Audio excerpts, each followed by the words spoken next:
Hey everyone, it's Horror Free for All, and I hope you're doing well today. I have a much long awaited season ranking for Monsters Season 2. Now, I do apologize for getting to this season as late as I have. I'm also trying to finish up wrapping up Season 3 so I can do my top 10 favorite episodes of Monsters. And I actually finished Season 2 months and months and months ago. I think about 8 or 9 months ago. And I swore I sat down and recorded a review and ranking of season 2, which I normally do right after I'm done, and I uploaded. Well, I found a note in my phone notes saying that I needed to re-record it, and I was like, wait a minute, I never uploaded that, and I checked my video history, and sure enough, I didn't. So here we are. So I had to play catch up, and I actually had to rewatch a few episodes of season 2 that I completely forgot. And some episodes, forgive me if I forget specific details. I'll go into specifics if I do. If I don't, it's not going to be as specific because it's been so long. But from memory, from all the other ones that really do stick out of my memory, because I do have a pretty good one, I just forget most of the time middling shit. I loved this season. And I can remember saying to myself, this is up there with Tales from the Crypt seasons 2 through 4. This is up there with Creepshow season 1. Some of my favorite television anthology seasons. And yes, this might be my hot take of the day, and you might be pissed off when I say this, but I think this season is better than any season from Tales from the Dark Side. And I know Tales from the Dark Side fans normally love to smash monsters, even though a lot of Darkside fans have probably seen Monsters and recognize that Monsters and Tales from the Dark Side are essentially the same show. And that's what I thought with season 1. Because when I went back and I listened to some of my thoughts of my season 1 ranking, I remembered that there was some episodes, quite a few actually, that felt more like Darkside leftovers. And Monster Season 1 kind of feels like a changing of hands. Like, the show doesn't know quite what it wants to be. Does it want to be Monster of the Week schlock, or does it want to be more Darkside humor stuff that they tried in the later 2 seasons? Well, I have to say, Season 2 of Monsters really doubles down on the monster schlock of the week and goes balls to the wall with just unorthodox ideas, and honestly, majority of them kind of landed for me.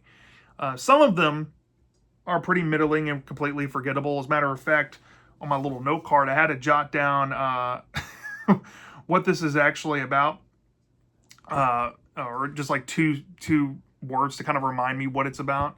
But other than those, these episodes were so much fun, and I cannot wait to share my thoughts on all 24 of these. Now, season 2 will contain, in sequential order of Monsters being a 72 episode show, episodes 25 through 48. And the final season will contain episodes 49 through 72, of course. So we're going to be looking at that span of content here. Now, I have all 24 episodes in the season ranked from my, I guess, worst or least favorite to the best, or my favorite at number 1.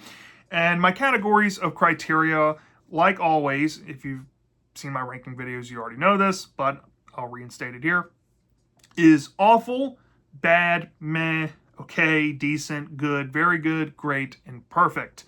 Now, there's 3 categories that got 0 entries, 2 of which are the bottom 2, awful and bad. So there was no awful or bad episodes, in my opinion, in season 2.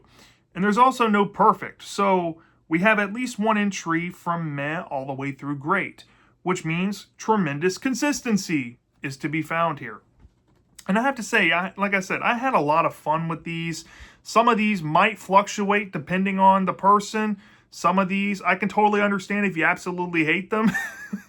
But I think this is where I think Laurel Productions, who were behind making Tales from the Dark Side and Creepshow, finally realized what they wanted to do with this IP. And this season kind of made me a fan of Monsters. Because from season 1, I wouldn't say I was a fan, but I was really intrigued to see kind of like the continuation of Dark Side. But this season kind of showed me like, hey, they kind of did away with Dark Side and played on more of the things that I actually liked from that show, which was the monsters and the monster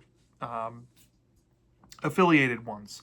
So, with that out the way, let's start off with the bottom here at number 24. We have episode 46, The Gift by D. Emerson Smith. And I gave this episode a 2 out of 5 stars. This is a very low meh. One of the lower hitting episodes I've seen from the show, but not the worst by any stretch. This is the one with Abe Vigoda, who I think was the fry cook from Good Burger. That's like the one thing I can recognize him from. And I think he was in a few other things that I've seen as well. The man was a legend when he was with us, and he's no longer with us, sadly. But yeah, he was pretty good in this episode, and one of the saving graces to it. It's about these two crooks who have abducted this child, and they're holding this child in this like outskirts bunker location where they have this sentient creature down below in like the basement area that can only communicate with telepathy. I think that's what it's called. And the kid is sent down with the creature, and basically the whole episode is a bottle of them just talking and communicating about how they've ended up here, how they're feeling in the situation, what's going to become of them, and a plan for the kid to possibly get out of the situation. It's just really boring. It's boring as fuck. This is one I had to rewatch to remind myself why I put it there. I'm like, I kind of remember the concept, but I don't remember why I disliked it. And watching it for a second time, it was arguably even fucking worse. So I'm fine with putting it at meh, because thinking back on episodes like Their Divided Self and that other fucking terrible episode from season 1 that reminded me of shitty Darkside. This one is by far from the worst, but it's just too fucking weird. And when you have an episode with just constant dialogue and nothing happening, and pretty much, a very, very, very, very low budget filler episode kind of bullshit going on where there's nothing eventful happening in the story, you kind of put yourself here. So that's why it's here at number 24. All right, now moving up to the next category, we have 3 OKs. At number 23, at the bottom of them, we have episode 45, Refugee. This was written by the infamous Haskell Barkin, who pretty much wrote a bunch of crap in Tales from the Dark Side. I gave this a 2.5 out of 5 stars, which is like a low okay, so this is pretty high for a Haskell Barkin story. And this one was just, again, it felt like an unmade Darkside episode, but it had that Monsters twang of creature effects. So this one's about a spy trying to, he's on this assignment, I think, and he is assigned with this woman, but the woman thinks that she's possibly being stalked by this creature, and the spy's like, yeah, quit pulling my fucking chain. But they realize that these men that are after her are possibly acolytes of the devil. And that's where the story kind of hinges on, and then they have to find their way out of the situation, right? Now, here's the thing. This feels like it would have been in Tales from the Dark Side, and that's not why I have it this low. But to me, I did not rewatch this one, but I had to go off my memory a little bit. I just remember this one just not really nailing what it could have.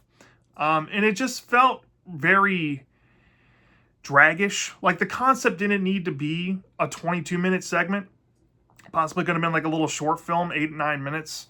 It's nothing like, I think the episode from season 1, Sleeping Dragon, that literally felt like a fucking movie. This shit feels like a short that's just dragging ass, which sadly is, probably the worst thing about it. But yeah, Refugee, don't really have much else to say. It's one of the better Haskell Barkin stories, but that's not saying much. At number 22, we have a slight step up. Okay, this one's jogging my memory a little bit. We have episode 34, The Mandrake Root. This was written by Harvey Jacobs, another infamous Darkside regular who wrote a bunch of dog shit. This one, I gave a 2.75 out of 5 stars, which I guess is high for this guy too. Yeah, this one was fucking bizarre. This one, I think, was about a woman whose grandmother died, and her husband, was ignoring her or being distant. So she goes down into her grandmother's basement to kind of look around through knickknacks to see what she can get rid of. And she sees this root poking out of the ground. And when she tugs at it, this being comes out of it who essentially seduces her. And this guy looks like the fucking creature from the Chronicles of Narnia. Like, you know, the guy, the creature in the closet. Yeah, fucking bizarre, man. And it's like almost softcore porn-like at times. And you're like, what the fuck am I watching? And then you realize like what this creature, I guess, is trying to do and manipulate her with, using her grief against her. So yeah, we're starting to get into, you know, classic Creepshow dark side ideas that possibly could enrich the mind a little bit. But then again, it's just another very slow-paced, monotonous episode that just isn't entertaining. And the messages it does have, it doesn't really highlight them all that well. So the Mandrake Root is an okay idea, could have been better, but needs a lot of rework. And to round out the okays, at number 21, we have episode 32, The Demons. This was written by Martin Olson and Robert Sheckley. I also gave this a 2.75 out of 5 stars. This has to be, hands down, top 5 goofiest Laurel production episodes I have ever seen, bar none. And we have one that's probably arguably goofier that's going to be way higher on my list, but The Demons. This stars Richard Mall, and I love anything Richard Mall has ever been in. And I've seen those god-awful Tarantula movies. I've seen Casper Meets Wendy, Casper: A Spirited Beginning. I've seen Night Court. I love this guy. He plays the demon of the episode. Now, this story is just where the problems come out. You know, I don't have a problem with the fantastical element or any of that. It's just where it starts, it just throws you into this demon who has a parallel identity of sorts. Has, like, you know, impeded him on doing this ritual or spell. So he needs to convince his parallel being that, you know, it's better if he gets sacrificed, or, you know, invite him to his dimension so he can sacrifice him, essentially. But yeah, and they try to play up the parallels of what the guy does and try to find commonality and which one is actually the manifestation of the other. And it just, it gets too confusing, and it's not that entertaining. It's played up way too goofy. And by the end of it, you're just like, what the fuck did I just watch? But unlike some other really bad Dark Side episodes, or even Monsters episodes for that matter, this one is more memorable, and it's fun to see the acting performances. And I do think there's some aspects to it that could have been salvaged, so there is something there compared to some other goofy ones. But yeah, this kind of rounds out the okays. It was, I guess, a fun time for what it was. Now we're moving on to decent, and this is where it starts to get, you know, the up and up for the rest of the season. So we have 6 to talk about here. At number 20, we have episode 47, The Bargain. Now, this was written by Tom Noonan, and I gave this a 3 out of 5 stars. This one, you know, it kind of feels like a Tales from the Dark Side concept. We're still kind of in that blurry lines of the shows, I guess. This possibly could have been written for Monsters. I wouldn't be shocked if it was a leftover from Dark Side Season 4, or maybe a planned Season 5 if they wanted to do it. I don't know. But this one's about this quiet, reserved girl who works at a library. She reads a bunch of vintage books, and she has this crush on this salesman guy. And she feels like she's not pretty enough for this gentleman. So she picks up a very old magazine and sees a beauty ad. And it just thinks it'd be kind of fun to call the number to see what would happen. And sure enough, somebody picks up and comes to visit her at the library and gives her this opportunity to make herself more beautiful. And let's just say that she actually does this, but because this is a be careful what you wish for type story, things backfire. And the person who has come to give her beauty may or may not have some ulterior motives in it. And there's a bit of a twist involving the love connection there and what's going to become of that. Yeah, this one, I can see the message, the vanity of beauty. I can see, be careful what you wish for all over it. The problem is, this kind of story is a dime a dozen in adult horror anthology, even in kids horror anthology stuff. And to be frank, the body horror elements that are here aren't that played up like some other Monsters episodes, and it's more existential in that Twilight Zone type of way, which kind of reminds me of this kind of feeling like it should have been in Tales from the Dark Side. But nonetheless, I don't really hold that against it. It's almost too beat for beat and cliche for my liking, so that's why I have it here. Maybe if I rewatch it, I might like it better, but as of now, I'm fine putting it here. Now, at number 19, we have episode 28, Rerun. This was written by Peg Holler and Bob Schneider, and I also gave this a 3 out of 5 stars. This one was, a pretty cool story for what it was. It just got a little too weird for my liking. So this one's about this college girl who has this obsession with this actor who I think dies. And this guy who pines for this girl wants her attention, but she's too, sopping wet, I guess I should say, for this dead actor. And one day, the actor comes to her and says that, he's real and he's alive, and he starts to form a love connection with her. But as the story goes along, her friend that's stuck in the friend zone gets in contact with the actor's agent and realizes that this actor might have been dabbling in some supernatural stuff, and perhaps whoever this girl has been communicating with and being intimate with isn't actually human. Let's just say that, and that's where I'll leave it. So, Rerun, very bizarre episode as well. Not quite softcore porn, but there's some elements to it that just kind of lean into some cheese. You got some soap opera antics going on.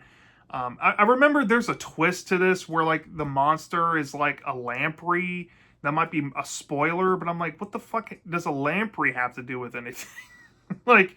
It's so bizarre, and yeah, I don't really have much else to say. This was fresher on my mind. I might have a lot more gas in the tank with some of these, but because it's been so long, that's all I have from memory. So yeah, it was a decent time, but not the greatest thing ever. Now at number 18, we have a very beloved episode, and I have to say this has to be overrated. This to me isn't quite the Devil's Advocate from Tales from the Dark Side, which I think is a better kind of concept to do a singular character episode than this. But this was fine enough for what it was, I guess. It's episode 37, Habitat. This was written by David Morrell. And I also give this a 3 out of 5 stars. This stars, I think, Lili Taylor from Say Anything, and I think she was in The Haunting remake from, I think, 1999. And Lili Taylor is fantastic in this story. And this story is about this girl who, I guess, signs up for this experiment, but the experiment holds her pretty much in prison, and does these weird games with her, and plays really loud noises obnoxiously, and berates her with all these different tests all the time, and it pretty much drives her crazy. And by a month or two in it, she thinks she's been in there for a year or two, but it's only been a month, right? And she realizes the gravity of her situation, so she starts begging and pleading to get out of the experiment. And over time, she realizes that there could be an opportunity to get out, or there might not be, and you might have to deal with what you signed up for. And of course, you get a predictable twist revelation near the end of what's really going on. And I guess there's some commentary going on about simulations and about programming people and driving people insane. But yeah, this one was just blatantly annoying to me. It's a bottle episode with a single character, so you have to use her to kind of carry the narrative of the story. And while I think she's probably the best part about it, there's nothing really spectacular going on. These tests are just ear grating, blaring the whole time, especially that fucking siren shit. I remember just being annoyed with that within the first 5 fucking minutes of that shit starting. So yeah, like, it could have been way better. I possibly would have liked maybe a Squid Games type of element, where they just put maybe 2 or 3 people in the simulation and then they feed off of each other and kind of drive each other crazier. That could have helped the episode, in my opinion. But yeah, for a one-woman show, Lily Taylor did what she could. But yeah, this was decent. I know it's a fan favorite episode, but what can I say? All right. At number 17, we have episode 35, Half as Old as Time. This was a story by Twenna Goodrich and Jake West. This was a slight step up for me. I gave this about a 3.25 out of 5 stars. This one's nothing special all too much. This archaeologist thinks that he has found this fountain of youth, but of course there's like a Native American shaman guy that shows up nearby and tells him, and gives him some warnings about it. But the archaeologist goes against it, and he has his own reasons of why he's there and why he's actively searching for it. And this may or may not play into his character arc and what happens with the Fountain of Youth, and you find out what happens from there. This one also feels like this should have been in Tales from the Dark Side. But I think that there's some dark implications and even some cool moments near the end of it that really do heighten it for me. But other than that, it's just a very simple, straightforward story. There's nothing too remarkable about it. I think there is a commentary about, terminal illness and what that kind of drives you to do, or, when you have the incoming, should you embrace it or should you try to steer the ship and keep on going past when your expiration date is due, you know what I mean? So, it was a decent time, but I think it's a little bit better than the other 3 we've talked about, so that's why I put it here. All right, at number 16, we have episode 26, Portrait of the Artist. This was a story by D. Keith Mano, and I also gave this a 3.25 out of 5 stars as well. I know this is another fan favorite episode. This stars Darren McGavin, who I recognize from playing the father in A Christmas Story. He was also in, I think, the Christmas episode, Seasons of Belief, from Tales from the Dark Side. It was fun seeing him here, playing like this kooky old guy, in this art museum. And there's these clients, or this, I remember a female client comes in and wants like a painting done or something. But the paintings turn out to possibly be affiliated with possible human bodies. And there's a big recontextualization near the end where you kind of realize what exactly this, museum of paintings is, and possibly what it's doing in terms of its goals and operations. So yeah, this one was really out there in terms of like science fiction ideas, and had this twang of horror. There was a really fun scene I can remember, and it sticks with me when I think about this one, where one of the characters, they touch the painting, and when they feel it, it feels a little too real, let's just say. That was freaky as shit. But other than that, not much to work with here in terms of substance or anything. It's just kind of fun. It's just a fun story. It's a decent time. I want to say objectively good, because I do feel like there's a lot of unanswered things in terms of the ambiguity. While there are some answers you get, they're too ambiguous for my liking. And yeah, that's why it's here. And to round out the decent and to start off the top 15, I guess, we have episode 44, Micro Minds. This was another story that D. Emerson Smith wrote. Far better than The Gift, in my opinion. I gave this one also a 3.25 out of 5 stars. This one was really cool, okay? I wish this one was better. It was just, it took too long to get to the fun stuff. But when it clicked on, it got pretty good. So there's these microscopic life forms that these scientists discover, and they might be communicating, and there's a way they can communicate that you find out in the story. I don't want to give too much away about it, but let's just say there's some technology that enables them to kind of blow them up, like Honey, I Blew Up the Kid style, and then it gets very schlocky from there. I love the creature effects and the idea of it. But then again, it takes a while to click on, and there's also some plot convenience stuff going on here that I just really can't overlook. I feel like the story starts off in a too bizarre place to kind of convey exactly the magnitude of everything. I feel like if it was maybe given like a second part, this could have been a two-part episode, and I would have welcomed that because there's a lot of leg room to kind of build on this idea, but start by the end of it a little bit earlier and go on a little bit farther than it. And this could have been a fun little sci-fi creature feature thing, but nonetheless, it was a decent time. It could have been maybe a cool B movie idea, who knows? But yeah, fun enough time. I think this one, from this point on, we're starting to get into. I think these are pretty good. Okay. So that brings me to number 14, which starts the bottom of the good. Now we have 7 episodes here to talk about. And yeah, there's a lot of good episodes in this season. At number 14, we have episode 38, Bed and Boar. This was a story by David Odell. I give this a 3.5 out of 5 stars. This stars Steve Buscemi, who I love. I love anything I've ever seen him in. I don't think he's ever given a shitty performance at all. Hot take, Boardwalk Empire has to be one of the best shows of all time. And I know a lot of people don't like that show or love it as much as I do, but I said it. So this one is also kind of held back by some, weird, goofy issues, but it's still entertaining as hell. So there's this guy, he's played by Steve Buscemi. He's, at this motel of sorts, and he sees this beautiful woman needing a knight in shining armor. And he takes on the role of kind of taking care of her, but he realizes that she has an abusive boyfriend that's possibly looking for her.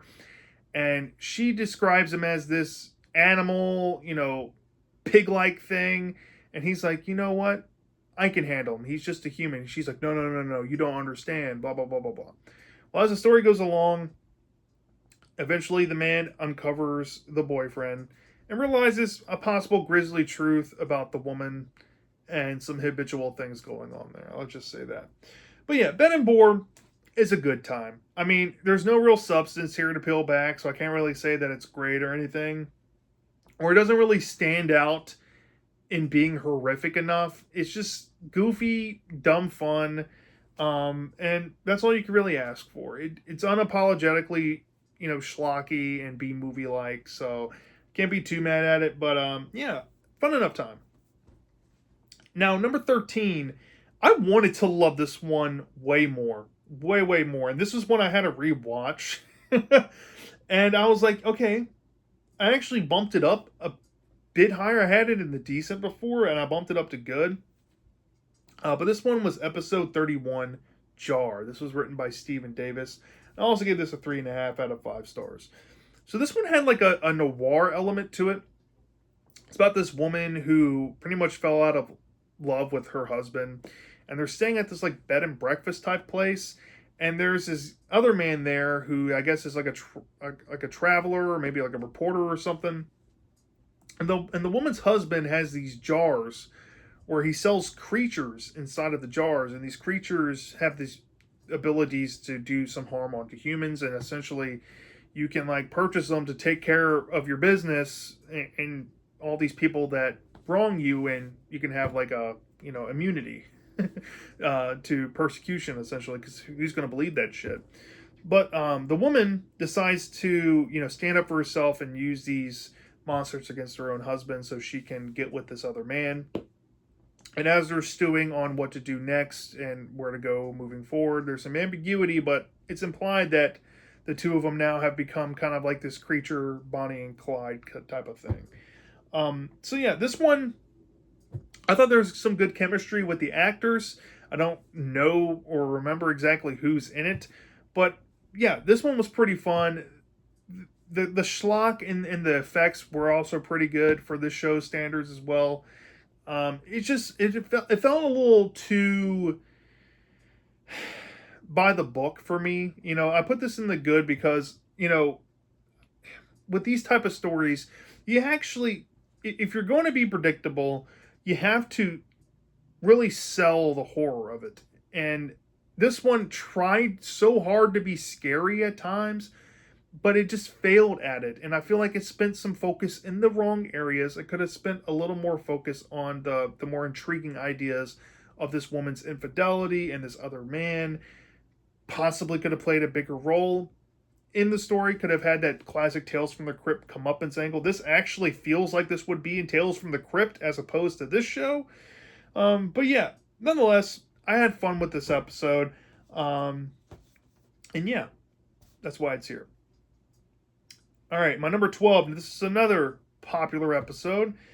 This one, I think, is by far the most stylish episode that I've seen in any horror anthology show. So that takes a lot for me to admit.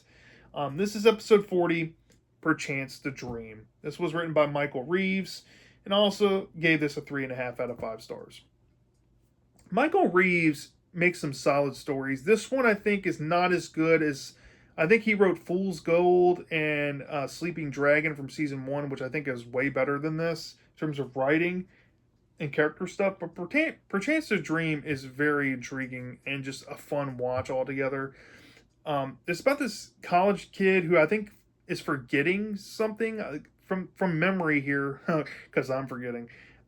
He has like some memory issues going on, and this weird phenomenon starts happening where, you know, his books start, you know, flying everywhere. His room turns kind of like into a portal to another world, and his friends and cohorts get involved in it, and they all see that, oh crap, he might be stuck in a dream, and we're all in the dream with him, kind of thing.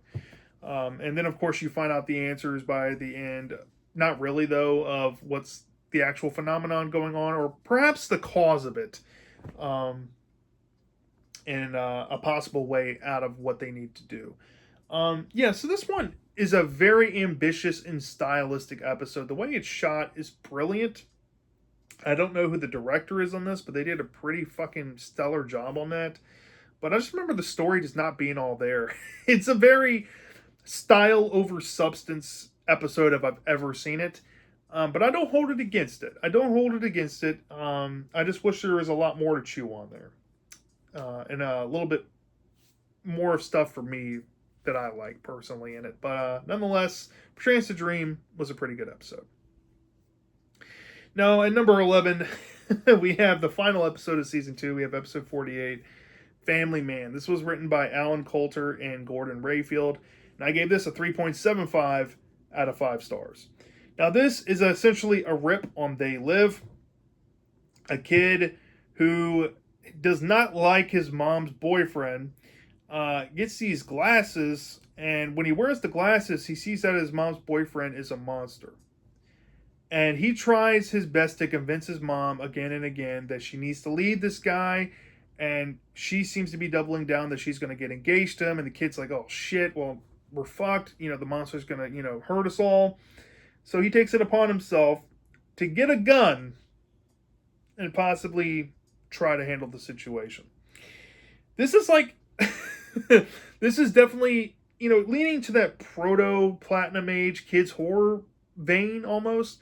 But using a gun kind of stops me from claiming that. But yeah, this one was just really fun and absolutely insane. I think the final 10 minutes really make this episode pop for me.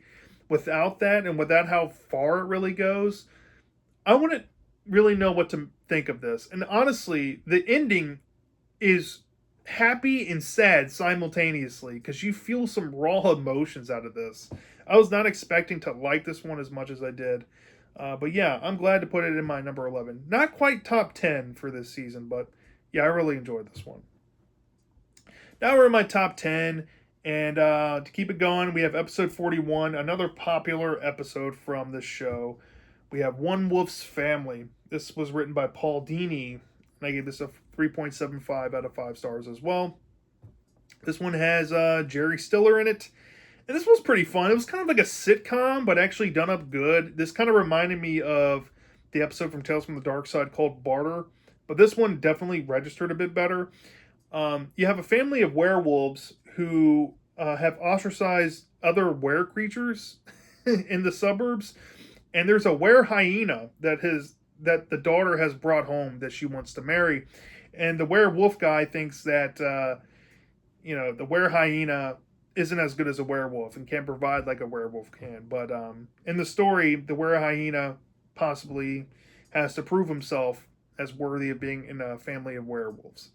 Obviously, you can see the symmetry there about a father wanting a man to not only protect for his daughter, but also provide for her, and just kind of show up and be a man, and honor the legacy of his own family, right? So you see some pretty serviceable messages in the story. It's just goofy for the sake of being goofy, and I'm a sucker for this type of stuff when it works, and it admittedly does here. It doesn't really wow me in its execution all that much. I feel like it could have been a bit funnier. It could have been a bit schlockier in terms of like some gore and stuff that happens. There is a fun scene involving a human body, let's just say, and an annoying person getting some comeuppance and for being fucking annoying. But yeah, I feel like it needs a little bit more to put it over for me all that much. But yeah, I really enjoyed this one, and I think this is a very good episode. Well, not very good, but on the higher end of good, I should say. Now, at number 9, we have episode 36, Museum Hearts. This was written by David Beavers, and I gave this a 3.75 out of 5 stars as well. This one was fun as hell, and I wish I loved this more. And maybe in hindsight, this is definitely, I think, the episode so far that I can see myself bumping up tremendously if I rewatch it. But this one was about this, playboy type guy. He's pretty of a prick. He has this, girlfriend or fiance, and he's also cheating on her with this other girl.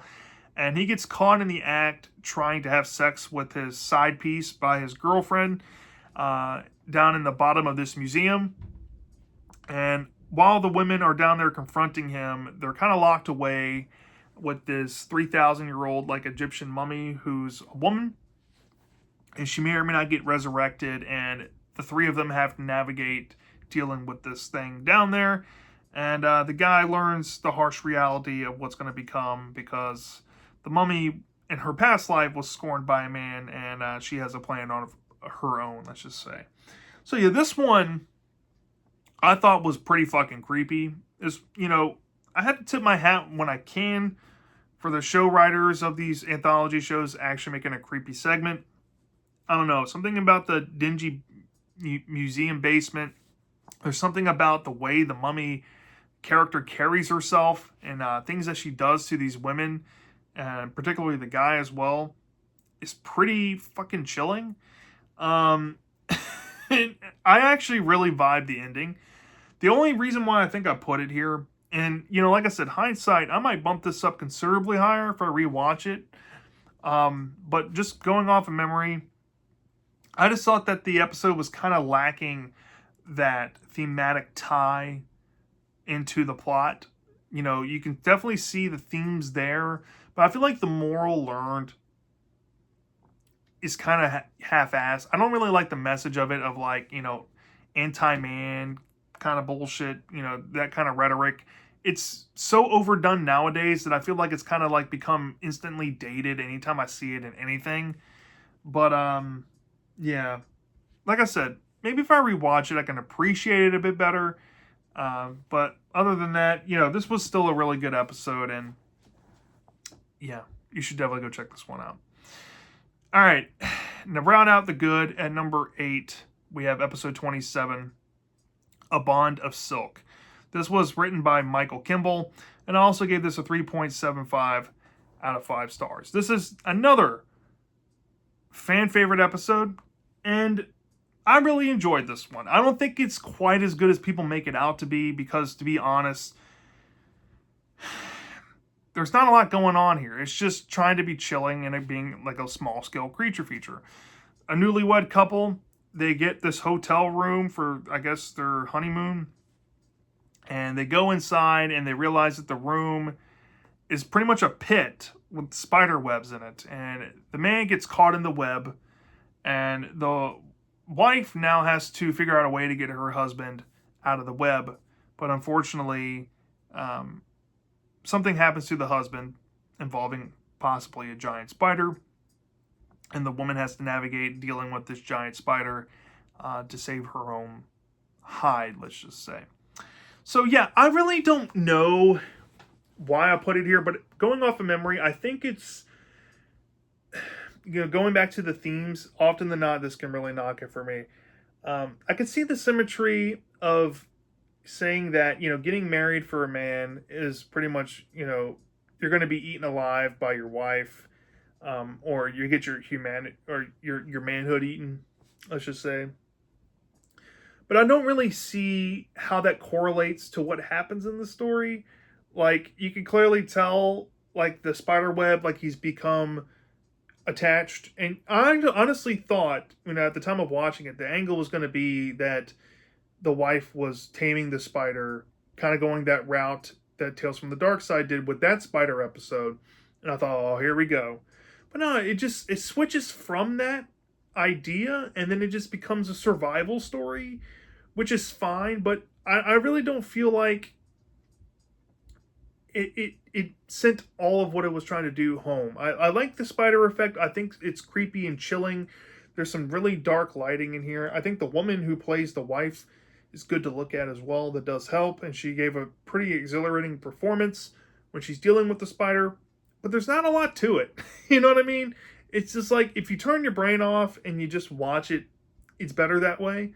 But to say it's like as good as something like, or as fun as something like Match Game with dynamic characters, or Mannequin of Horror with some really good, thought-provoking themes and stuff like that, I don't know. I'm not willing to say that I loved it that much to put it in like that kind of territory. So yeah, Bond of Silk, number 8. It's deserved here, but I think I like 7 others a little bit more. So now we're entering the top 7, and we have 6 very goods to go over before we get to the top one here. At number 7, we have episode 43, Far Below. Now, this episode was actually directed by Deborah Hill, who co-produced the original Halloween 1978 and the other 2 original Halloween movies, as well as stuff like The Fog and many other John Carpenter movies. And this story was written by Robert Barber Johnson, and I gave this a 4 out of 5 stars. This one was really fun, and when I started watching this, I was like glued to the screen. So there's like this underground maintenance guy who has a bunch of these TVs, and he's kind of monitoring like the subways underneath the ground, and there needs to be some construction on his facility, but he pretty much warns this person, I guess a surveyor that comes down, that he's there to watch a specific thing. He's not there to really guard the tunnels. He's there to essentially keep control over this monster. And he makes that very apparent as the story goes along and what that is going to entail. I don't want to go into any further because I'll completely spoil like the final 10 minutes of the episode, but it gets it gets tongue-in-cheek corny, but in the best ways possible. And like the final 5 minutes really do kick on the horror of it all, and there is some fun, shocking moments in the episode as well. I don't want to give that away either, but yeah, Far Below. This one is kind of dabbling into conspiracy theories about like the government and what they're trying to hide from the people like below the surface and stuff like that. And sometimes what they're harboring is, quite honestly, some of the most evil things that could ever be unleashed on humanity.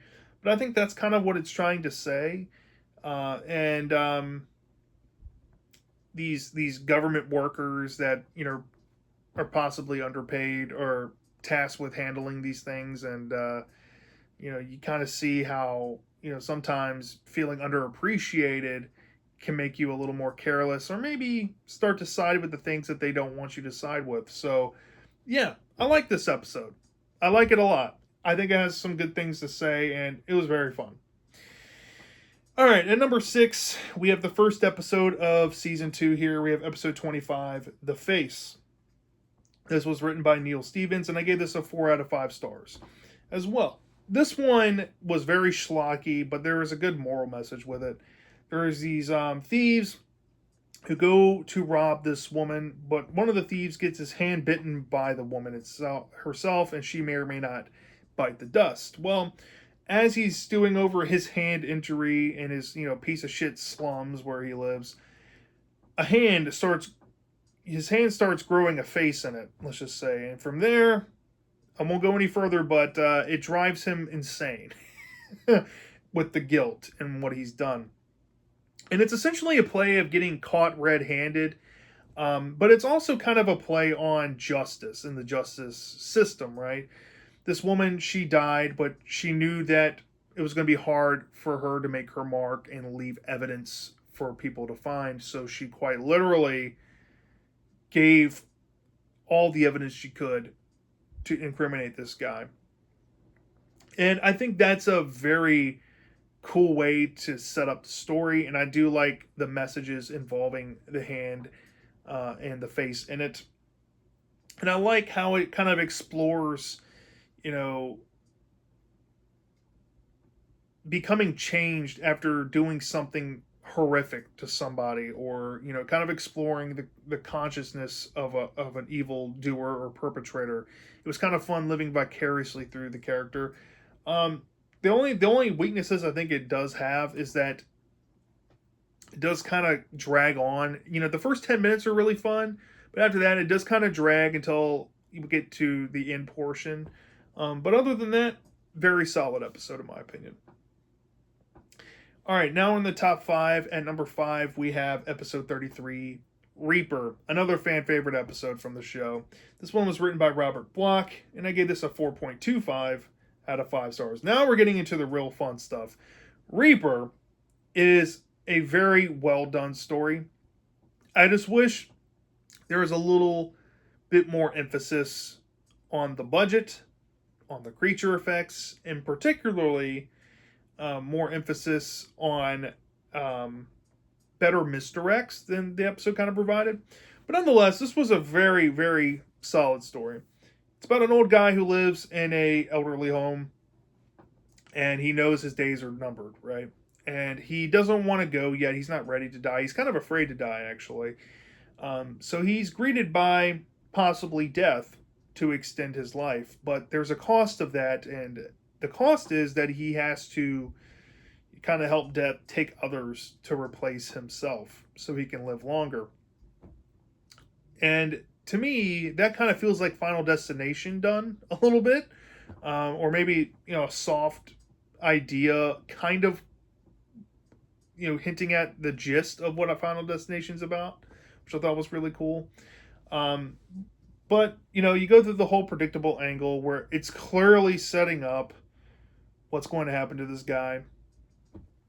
And like I said, there could have been a little bit more better misdirects, but you see the twist coming from a mile away. And that's not really a big issue, but then again, when you have an episode that is based around, comeuppance and kind of learning a lesson, you want a little more red herrings there, because you want some of that mystery and intrigue to be intact by the end. But nonetheless, I thought this one was a pretty well done episode, and definitely worthy of my top 5 for this season. Now, my number 4 is episode 42, The Offering. This was written by Dan Simmons, and I gave this a 4.25 out of 5 stars. I loved this episode to pieces. I absolutely loved it. This one was about this guy. He ingests some cobalt-60, which I think is actually an actual poison that kills people. It's been confirmed by the CDC and all that. But he has like a head injury, and he consumes this stuff, I guess as part of like a test or something to kind of help his condition. But his mom is also in the hospital with him while he's undergoing this. Or, I forget the exact details. I forget how he ingests it, but he ingests it. But his mom's dying from cancer in the hospital, and he goes to see her after taking this stuff and notices that there's this creature that nobody can see who hasn't taken this stuff yet. And he's injecting his mother in her neck, and it's just so gross. But he's injecting her with cancer cells, essentially. and he starts to see the truth, and he now has to defeat the monster and help rid his mom of the cancer. But that may or may not come at a cost of his own health and his own life's well-being. And I think he's perfectly ready to offer that for his mom, which quite poetically is why the story is called The Offering. But yeah, this story was really emotional and deep, and I don't know what it is about it. You have the conspiratorial layers of what causes cancer and illness and what that's willing to, drive people to do to save your loved ones. This one was just a harrowing tale. It's like I said, you don't have to be deep and thematic to be a good story. Sometimes you just got to roll with what you're given and just do it well. This one does a very thought provoking, well done attempt at making an emotional, tearjerker type of thing. The only thing is, it gets a bit too out there, a little bit too out there with its concept and its idea. Perhaps if it just kind of strapped itself down and harnessed some of the ideas that it had going on and possibly had a little more leg room to work with to set the story up a little bit better, this could have scored higher and been possibly like a movie quality kind of thing. But nonetheless, I had a fun time with this, and yeah, that's why it's here. Now, my top three. My number three is going to piss a lot of people off, especially because I put all these fan favorites way below this one. But I love this episode. It's episode 39, Mr. Swalabber. This was by Steven Nelson, and I gave this a 4.25 out of 5 stars. Yes, I gave Mr. Swalabber this high of a rating for season 2, and hear me out. This is a Platinum Age Kids horror story. It stars Michael Oliveri, who was in, I think, Edward Scissorhands and Honey, I Shrunk the Kids and Honey, I Blew Up the Kid. And it's a story about a kid who has a shitty life, getting comeuppance and getting revenge on his parents and his siblings who treat him like shit. It's a tale as old as time. It's kind of like Matilda, done with a creature that is a cereal prize in a box, and he absorbs water and just drinks a bunch of shit and deals with them that way. It's not scary by any means. It's not scary. It's not deep whatsoever. It's just entertaining as hell. For a small scale story, it definitely uses its small scale to its advantage. There's a whole element of him trying to hide this creature from his mom. And I don't know what it is about it, but it feels like Ron Oliver, who was a director in like Goosebumps, Are You Afraid of the Dark? He directed, I think, Prom Night 3 and produced Prom Night 2, Hello, Mary Lou. It's kind of like that guy if you blended his style with John Waters and made a Monsters episode. I don't know what it is about it, but it just screams early 90s and has that serial mom type of aesthetic to it. I don't know what it is. I love that movie. But yeah, this is just, there's something about it that I love. I don't know. It tickles my heartstrings. I can't put it any higher because, it's kind of missing the ingredients there for me to say it's great. But I think it's very good. And I would totally rewatch this over a good amount of the episodes that I've seen in Monsters as a whole. So take that for what you will. Now, my top two are pretty firm here. The last of the very good. At number 2, we have episode 29, Love Hurts. This was a story by Edith Swenson, who I love to pieces, even though she's kind of inconsistent. She wrote my favorite Tales from the Dark Side episode. She wrote one of my favorite ones here as well. I give this a 4.25 out of 5 stars as well, and I put it at the top of very good. This feels like a Tales from the Crypt segment from start to finish. But I think it's actually better executed than a good amount of Tales from the Crypt segments. So this one's about this guy who is, he's married, but he's two-timing his wife with this woman. I think he works at the DMV or post office or something. And this woman has this friend who dabbles in voodoo, and she really wants this man, but she knows that this man is not going to leave his wife, who possibly has a father with a large inheritance to be had. So she takes it upon herself to pretty much do some harm on her lover's wife's father. And once the inheritance starts to become kind of cloudy, she realizes that the wife is keeping all the money away from the husband.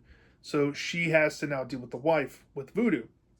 But unfortunately for her, she doesn't know that the husband might be in some trouble. And she kind of falsely interprets it as she's possibly going to get kicked to the curb by this guy who's going to stick with his wife. So she puts a voodoo spell on him as like an insurance policy. But that plays into the morality play near the end and the horrific ending, which is top tier for monsters, I have to say. And you find out the implications of her situation by the end of it. So yeah, this one, you had themes of adultery, you had themes of being rejected, you had themes of being replaced, and you have multiple dynamics in the story going through different characters and different emotions. Obviously, you hate the husband character, you really sympathize with the wife, and you're kind of in a moral gray area with this woman practicing voodoo. Obviously, you know what's wrong, but you kind of see her motives as mild altruism in the situation, and what happens to her is glory incarnate because you want to see shitty things happen not only to the husband but to this woman as well in some ways. So I don't know. It's played up like pitch perfect to Tales from the Crypt. Honestly, this feels like a lost segment to that show, and I love it for that reason. I don't know what it is about it. And it feels almost the same as my number one. It just feels like a peg lower because I think number one is by far, I think, the best episode of this season, which is the only great episode. And that number one episode is episode 30, The Farmer's Daughter. This was a story by Bob Balaban and Kenneth Pressman. I give this a 4.5 out of 5 stars. Like Love Hurts, this feels pretty much spot on to Tales from the Crypt.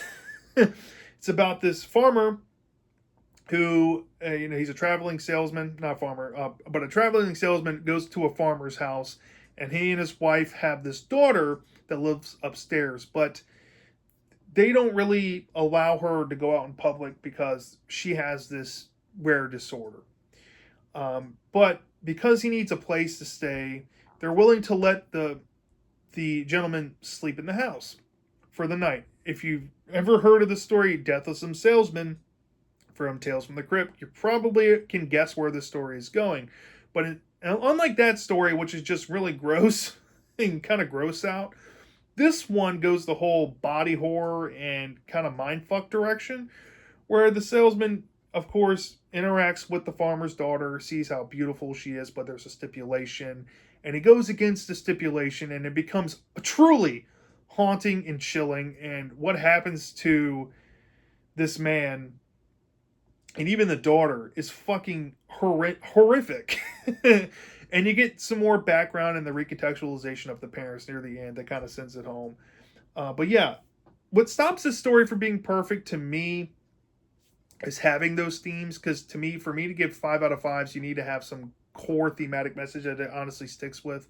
But one thing that I think that this episode does really well is it maintains, the velocity of the man coming into the equation, not knowing what he's getting himself into, which is kind of like a shotgun wedding or, a rushed marriage, which I guess could be the story's greatest commentary going on.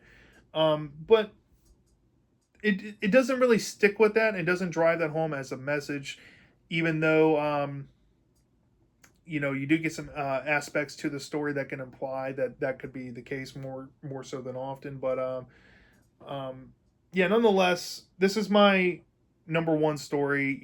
I wish I can give it higher. I possibly could raise it in hindsight when I get to my top 10 of the show, but as of now, this is my absolute favorite of season 2 of Monsters. So yeah, that was my Monsters ranking. I ranked all 24 episodes of season 2 from worst to best, in my opinion. If you stayed for this long, I really appreciate it. And let me know down in the comment section, how would your ranking of season 2 look? What were your favorite episodes? What were your least favorites? I'm dying to know. And I'll see you next time.